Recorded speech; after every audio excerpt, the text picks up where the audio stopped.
네, 반갑습니다. 오늘 다니엘 5장 두 번째 시간입니다. 1절 말씀을 제가 다시 읽을게요.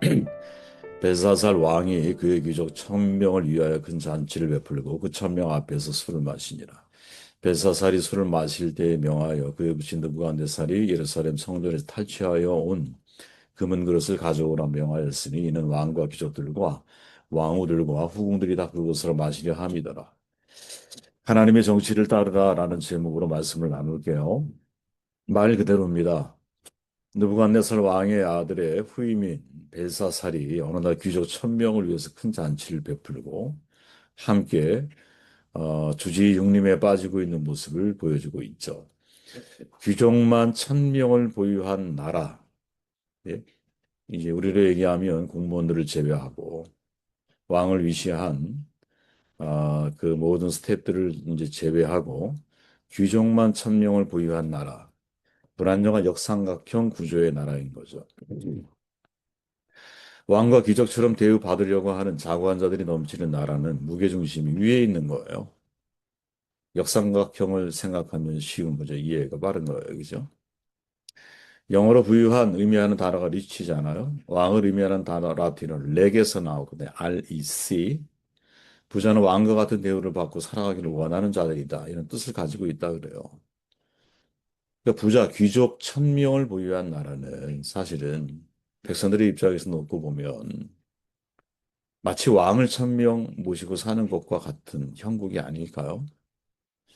당연히 하층민과 평민의 피땀을 과도하게 짜낼 수밖에 없고 그만큼 그 나라는 억울하고 비통한 노예사회 이것을 감수해야 하는 사람들로 가득 찰 수밖에 없는 거죠. 그 구조물을 떠받치고 살아가는 아래층의 사람들은 그 고통이 더 이상 견딜 수 없는 임계점에 이르게 되면 나라는 망하는 거죠. 이게 망하는 거예요. 지금 여러분 전 세계에서 일어나는 일들을 유심히 좀 살필 필요가 있거든요. 방글라데시 총리가 거의 뭐 한 300조에 가까운 돈을 완전히 횡령이죠. 두바이에만 빌라 아름다운 게 999채인가 있었다 그러잖아요. 뭐 사형 지금 선고받았죠. 완전히 귀족 사회죠. 일반 시민들은 세계에서 일곱 번째 가난한 나라라고 하는 불명예 속에서 살아가고 있는데 소위 귀족층에 속한 사람들은 절대적인 부를 누리며 인생을 살아가죠. 언제까지 그렇게 갈 수 있겠느냐. 그래서 이게 임계점에 이르면 나라는 망하게 되는 것이 아닐까? 이 생각을 우리가 할 줄 알아야 된다는 거죠. 부와 행복이 귀족들에게 독점되어져 있을 때 그 사회는 여러분 점점 변질이 돼요. 권력 상승 의지가 점점 커지게 되어 있거든요. 그래서 신분을 탈출하고 싶어 해. 우리나라가 그런 케이스, 그런 경향성을 가지고 있잖아요. 강남 땅이 왜 비쌉니까? 대치동 땅이 왜 비쌀까요? 학원가가 왜 비쌀까요? 연간 25조 원 정도 이상을 학원비로 소비하고 있는 국가가 우리나라거든요. 학원가를 중심으로 해서 땅값은 떨어진 적이 거의 없어요. 새벽 2시까지 아이들은 선행학습을 배우고 이게 학교인지 학원인지 삶이 너무 사실은 쉽지가 않아요. 물론 이게 다 틀렸다. 이렇게 말하려고 하는 게 아니에요, 여러분. 왜 우리의 부모들이 아이들로 하여금 공부 잘해서 서울연구대 보내려고 할까? 사회 신분의 상승이죠. 그죠? 그리고 그 신분을 계속 세속시켜주기 위해서. 마치 벨사살 왕이 주최하고 있는 연회에 참여한 신분을 얻기 위해 그 귀족들도 눈치 보며 오는 것 아니겠어요? 끈을 연결해야 되잖아. 왕에게 잘 보여야 되고. 왕도 역시 자기의 권한을 잘 유지하고 부를 유지하려면 귀족들의 환심을 사야 되지 않겠어요? 서로 보이지 않는 결탁이 있고 거래가 있는 거죠, 그 속에. 근데 우리 사회 역시 여러분, 사회적 구조를 놓고 보면 또 전국에 있는 교수진의 60%가 서울대 출신이라고 하니까 서울대가 어떻게 보면 나라를 위기 상황 가운데로 몰아갈 수 있는 가장 위험한 공동체일 수 있는 거죠. 그죠? 그리고 그 사회에 어떻게든 진입하고 싶어 하는 것이 수많은 일반 국민들의 어떤 바램 아니겠습니까? 그러니까 학교 보낼 때 되면 목숨 걸잖아. 우리는 인천 뭐 지방 위성 도시 같은 경우는 조금 덜하지만 이제 서울 같은 경우를 보면 어마어마하죠. 우리가 상상할 수 없을 만큼. 그리고 이렇게 익숙해진 사회 속에서 살아가다 보면 정치라고 하는 것이 백성을 위하는 경우가 사실은 희박해요. 소수의 가진 자를 위해서 정치를 하는 경우. 우리가 세금 문제만 해도 재벌에 대한 제재와 일반 시민들에 대한 제재 다룰 수 있잖아요. 사법부도 마찬가지고. 물론 이런 모든 것들이 점점 개선되고 있는 과정 가운데 있지만, 그럼에도 사회 곳곳에 사실은 우리가 눈여겨봐야 할 모습이 분명히 있다라는 거죠.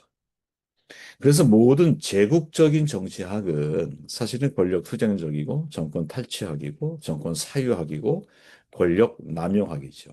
그러나 하나님의 나라의 정치학은 뭐냐? 주님이 말씀하신 것처럼 누구든지 크고자 하는 자는 너희를 섬기는 자가 되고 너희 중에 누구든지 으뜸이 되고자 하는 자는 모든 사람의 종이 되어야 하리라. 그죠? 그러니까 하나님 나라의 정치학은 뭐냐? 권력을 분산하는 것, 권력 비움학이고 권력을 포기하는 학인 거죠. 그래서 예수님께서 직접 하나님의 아들이시지만 자기를 비워 케노시스, 그죠? 최고의 자기 비움이 뭐예요? 자기를 대속적 죽음 십자가에 자기 자신을 내어놓으신 거죠. 이 모든 것들이 여러분 자발적인 강등 어떤 의지에 의해서 이루어진 것이죠. 누가 떠밀린 게 아니라 떠밀어서 한 게 아니에요. 스스로 그것이 하나님의 뜻이라고 생각을 하고 동의하고 합의에 의해서 당신의 선택한 길을 걸어가는 거죠. 과연 우리 시대에 우리는 어떻게 사실은 살아야 될까? 물론 크게는 국가, 가장 큰 게 국가겠죠. 그 다음에 또 다른 조직, 교회도 하나의 이제 공동체잖아요. 더 작게는 우리의 가정. 그 모든 것 속에서 사람을 다루는 일이 정치라고 할 때 하나님의 정치가 뭘까? 하나님은 어떤 정치를 원하실까? 한번 질문해 볼 필요가 있다고 봐요. 짐 윌러스라고 하는 사람이 하나님의 정치라는 책을 통해서 미국의 현실을 놓고 이야기를 하는 거예요. 말하거든요. 하나님은 공화당원도, 공화당원도, 민주당원도 아닙니다. 예. 기독교가 일관된 도덕적 기반에 따라 우파와 좌파를 모두 자유롭게 비판하는 예언자적 목소리를 내는 것이 진정한 역할입니다. 저도 이 말에 사실 큰 공감을 하거든요. 근데 미국은 지금 그렇지가 않죠. 미국은 기독교가 많이 우익화되어져 있죠. 예. 지금이 전 세계적인 모습이라 그래요. 극우, 극좌. 그러니까 중간이 없는 거야. 특히 이제 MZ 그 이후의 세대 이제 친구들과 그 이전의 세대는 사는 문화가 완전히 달라요. 그죠? 정보를 얻는 방식이 완전히 달라요. 우리는 옛날에 매체나 종이, 뭐 메이저급 매스컴을 통해서 정보를 공유하고 확보하잖아요. 지금은 절대 안 그래요. 지금은 뭐 SNS, 유튜브 뭐 이런 것들이 정보를 확산하는 속도가 어마어마하게 빠르기 때문에 그 최고의 속도를 가지고 있는 한국이기 때문에 계엄을 저지하는 일이 가능했었던 일이 아니었겠나. 그러니까 이분이 하는 이야기 속에서 놓치지 말아야 할 중요한 부분은 그리스도인은 중도를 잘 지켜야 한다는 거죠. 왜 그럴까요? 결국 양쪽을 다 끌어안아야 할 책임이 우리 가운데 있기 때문이라는 거죠. 양쪽을 다 끌어안아야 되잖아. 사실은 십자가가 그거 아니겠어요? 그죠? 좌우를 끌어안는 거 아니야. 좌우를. 그렇게 우리가 어느 한쪽에 서서 어떤 종교인이 이념 싸움을 하게 된다면 저는 그거는 하나님이 정말 기뻐하지 않는 일이라고 생각을 하거든요. 양쪽을 다 끌어안아야 돼. 다윗을 봐보세요, 여러분. 다윗의 위대함이 뭡니까?